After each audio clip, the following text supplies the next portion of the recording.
Hello, my name is Amy. My number is 47. I'm sophomore. Deborah Gordon, the emergent genius of ant colonies. I study ants, and that's because I like to think about how organizations work, and in particular, how the simple parts of organizations interact to create the behavior of the whole organization. So ant colonies are a good example of an organization like that. And there are many others. The web is one. There are many biological systems like that. Brains, cells, developing embryos. There are about 10,000 species of ants. They all live in colonies consisting of one or a few queens. And then all the ants you see walking around are sterile female workers. And all ant colonies have in common that there's no central control. Nobody tells anybody what to do. The queen just lays the eggs. There's no management. No ant directs the behavior of any other ant. And I try to figure out how that works. And I've been working for the past 20 years on the population of seed-eating ants in southeastern Arizona. Here's my study site. This is really a picture of ants, and the rabbit just happens to be there. And these ants are called harvester ants because they eat seeds. This is the nest of the mature colony, and there's the nest entrance. And they forage maybe for about 20 meters away, gather up the seeds and bring them back to the nest and store them. And every year I go there and make a map of my study site. This is just a road, and it's not very big. It's about 250 meters on one side, 400 on the other. And every colony has a name, which is a number which is painted on the rock. And I go there every year and look for all the colonies that were alive the year before and figure out which ones have died. And put all the new ones on the map. And by doing this, I know how old they all are. And because of that, I've been able to study how their behavior changes as the colony gets older and larger. So I want to tell you about the life cycle of a colony. Ants never make more ants. Colonies make more colonies. And they do that by each year sending out the reproductives. Those are the ones with wings on a mating flight. So every year on the same day, and it's a mystery exactly how that happens. Each colony sends out its virgin, unmated queens with wings, and the males, and they all fly to a common place and they mate. And this shows a recently virgin queen. Here's her wings, and she's in the process of mating with this male, and there's another male on top waiting his turn. Often the queens mate more than once, and after that the males all die. That's it for them. Laughter. And then the newly mated queens fly off somewhere, drop their wings, dig a hole, and go into that hole and start laying eggs. And they will live for 15 or 20 years, continuing to lay eggs using the sperm from that original mating. So the queen goes down in there, she lays eggs, she feeds the larvae. So an ant starts as an egg, then it's a larva. She feeds the larvae by regurgitating from her fat reserves. Then as soon as the first group of ants emerge, they are larvae. Then there are pupae, and they come out as adult ants. They go out, they got their food, they dig the nest, and the queen never comes out again. So this is a 1-year-old colony. This happens to be 536. There's the nest entrance. There's a pencil for scale. So this is the colony founded by the queen the previous summer. This is a 3-year-old colony. There's the nest entrance. There's the pencil for scale. They make a midden, a pile of refuse, mostly the husks of the seeds that they eat. This is a 5-year-old colony. This is the nest entrance. Here's the pencil scale. This is about as big as they get, about a meter across. And then this is how colony size and numbers of worker ants changes. So this is about 10,000 workers ants, change as a function of colony age in years. So it starts out with 0 ants, just the founding queen. And it grows to a size of about 10 or 12,000 ants when the colony is 5. And it stays that size until the queen dies and there's nobody to make more ants, when she's about 15 or 20 years old. And it's when they reach the stable size in numbers of ants that they start to reproduce. That is to send more winged queens and males to that year's mating flight. And I know how colony size changes as a function of the colony age because I've dug out colonies of known age and counted all the ants. Laughter. So that's not the most fun part of this research, although it's interesting. Laughter. Really, the question that I think about with these ants is what I call task allocation. That's not just how is the colony organized, but how does it change what it's doing? How is it that the colony managed to adjust the number of workers performing each task as conditions change? So things happens to an ant colony. When it rains in the summer, it floods in the desert. There's a lot of damage to the nest, and extra ants are needed to clean up that mess. When extra food become available, and this is what everybody knows about picnics, then extra ants are allocated to collect the food. So with nobody telling anybody what to do, how is it that the colony managed to adjust the numbers of workers performing each task? And that's the process that I call task allocation. And in harvester ants, I divide the task of the ants I see just outside the nest into these 4 categories. Where an ant is foraging, when it's out along the foraging trail, searching for food or bringing food back. The patrollers, that's supposed to be a magnifying glass, are an interesting group that go out early in the morning before the foragers are active.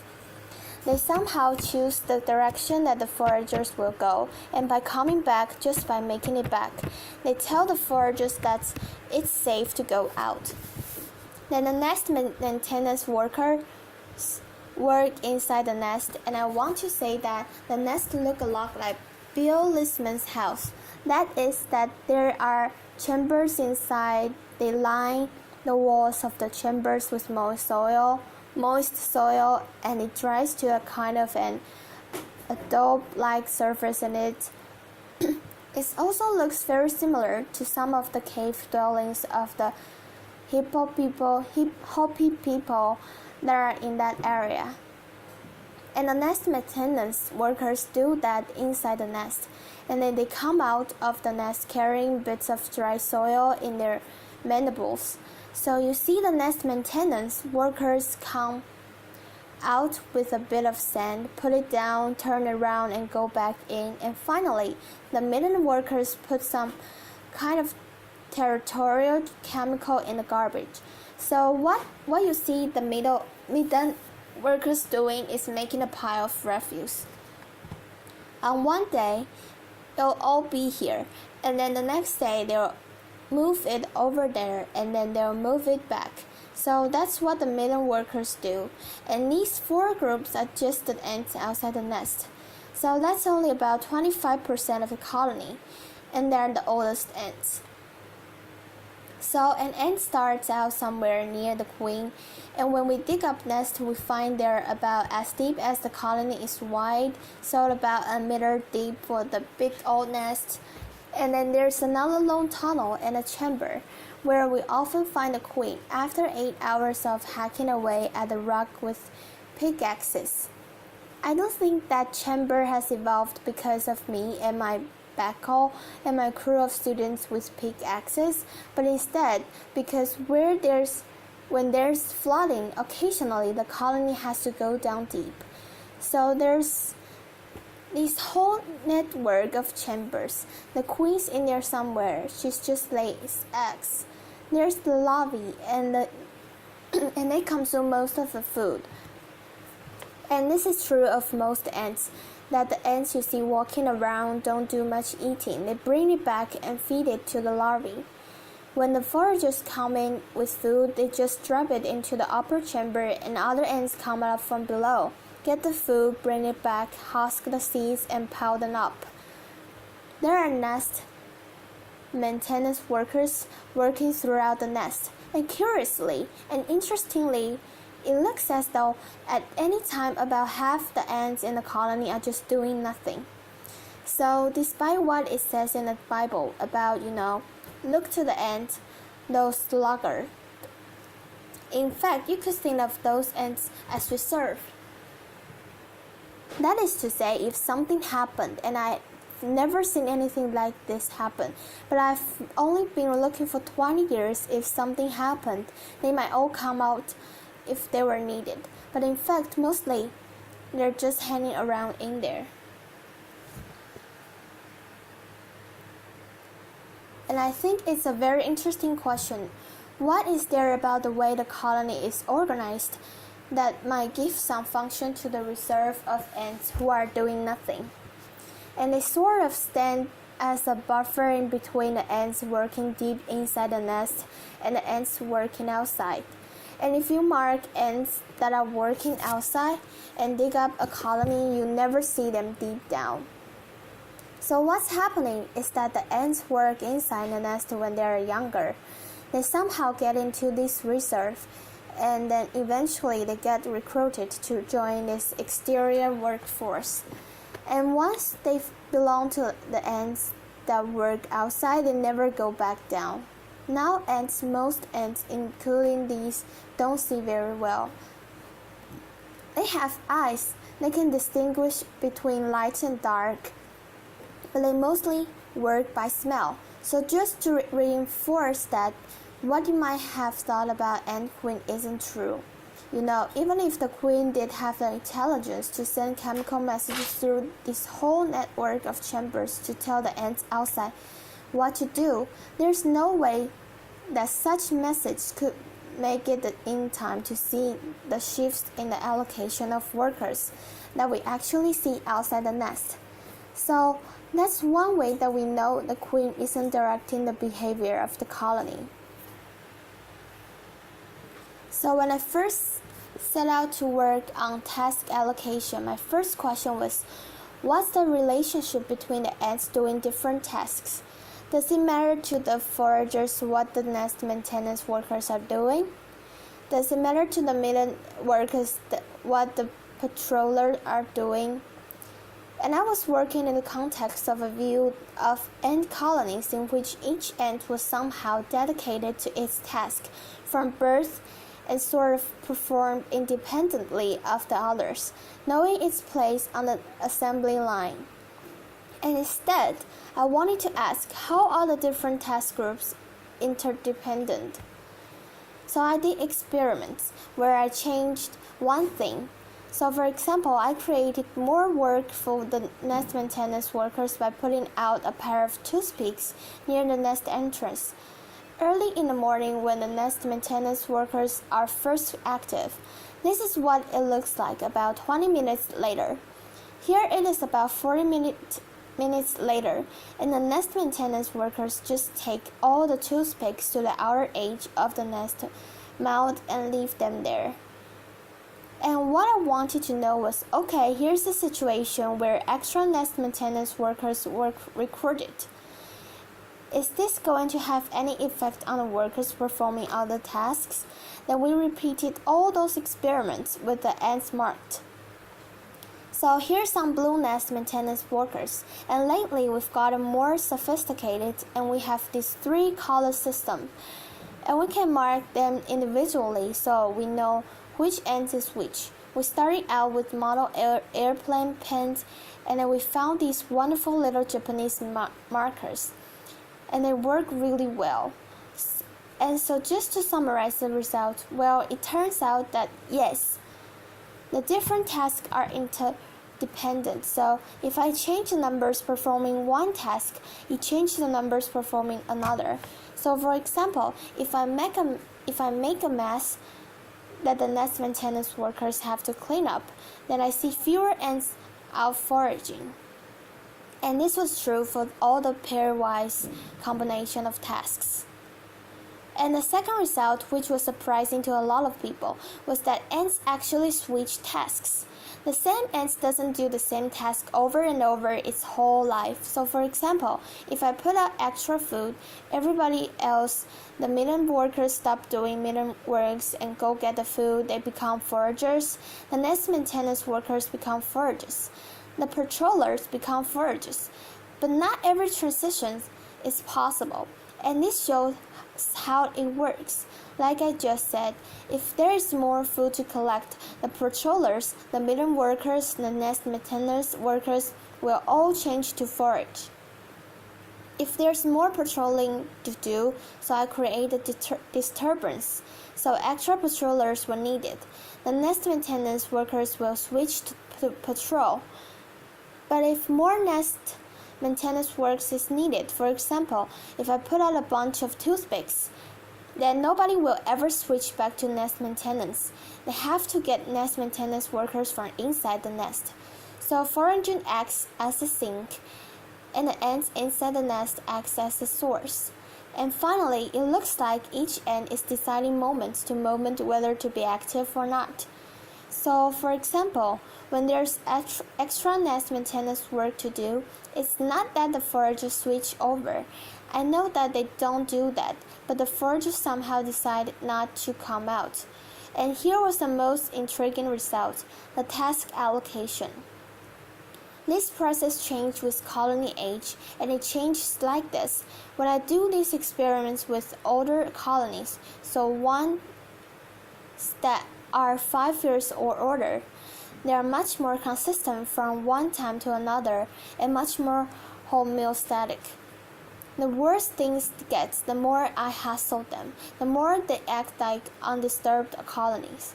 Whereas the young small colonies, the 2-year-old colonies of just 2,000 ants, are much more variable. And the amazing things about this is that an ant lives only a year. It could be this year or this year.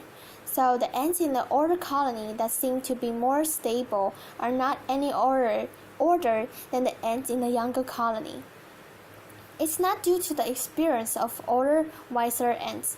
Instead, something about the organization must be changing as the colony gets older. And the obvious thing that's changing is its size.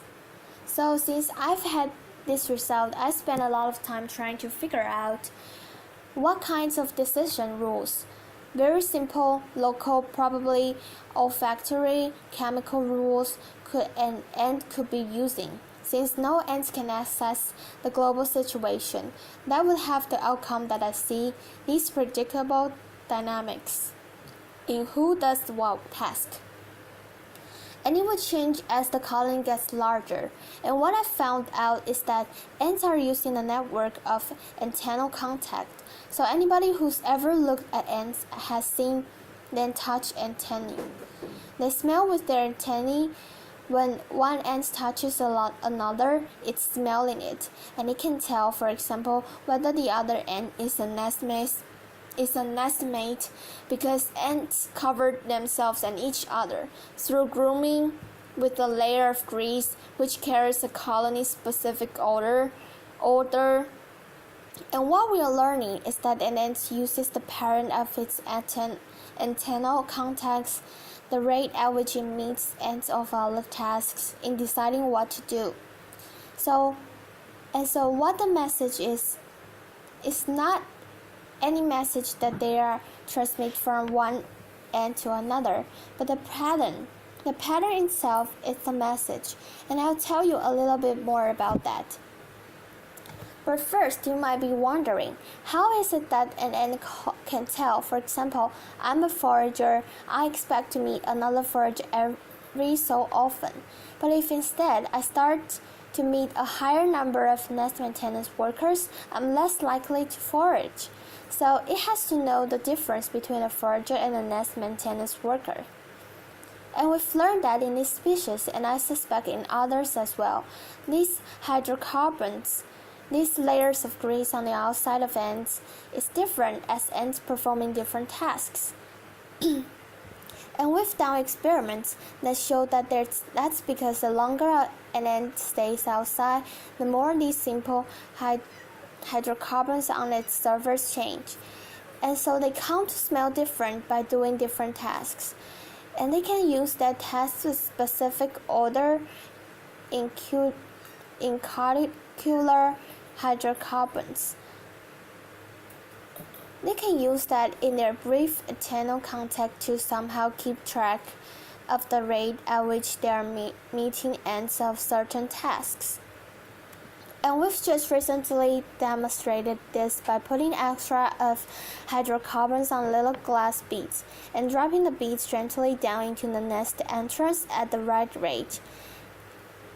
And it turns out that ants will respond to the right rate of contact with a glass bead with hydrocarbon extract on it, as they would to contact with real ants.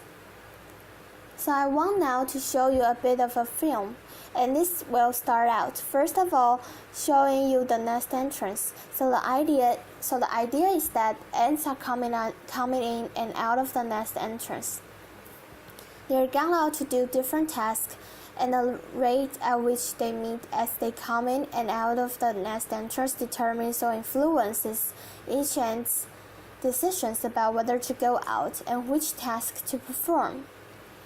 This is taken through a fiber optics microscopes. It's down inside the nest. In the beginning, you see the ants just kind of engaging with the fiber optics microscope.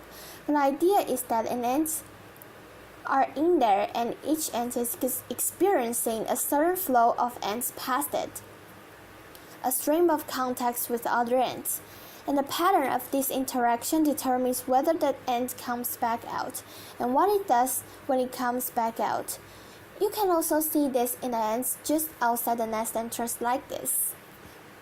Each ant then, as it comes back in, is contacting other ants, and the ants that are waiting just inside the nest entrance to decide whether to go out on their next trip are contacting the ants coming in.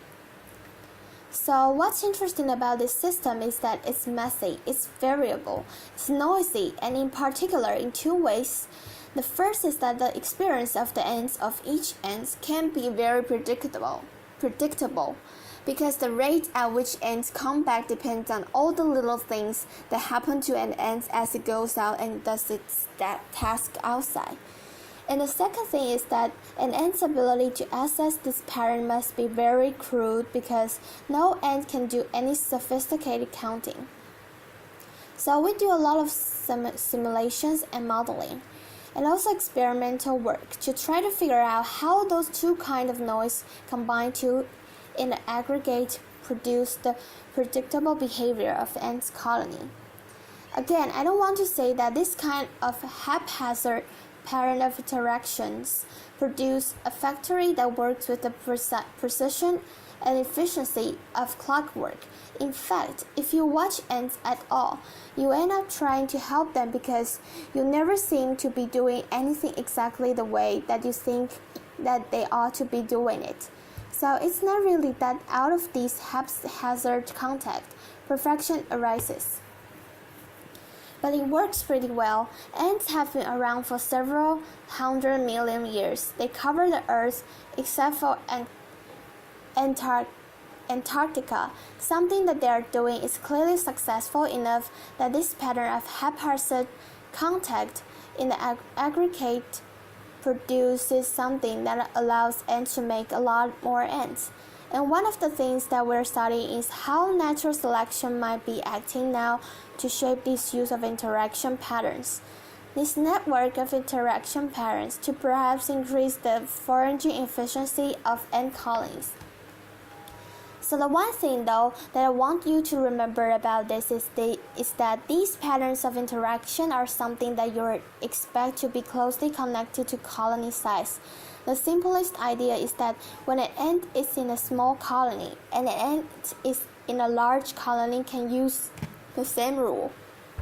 Like, I expect to meet another forager every 3 seconds, but in small colony, it's likely to meet fewer foragers, just because there are fewer other foragers there to meet. So this is a kind of rule that as a colony develops and gets older and larger, will produce different behavior in an old colony and a small young one. Thank you. Applause.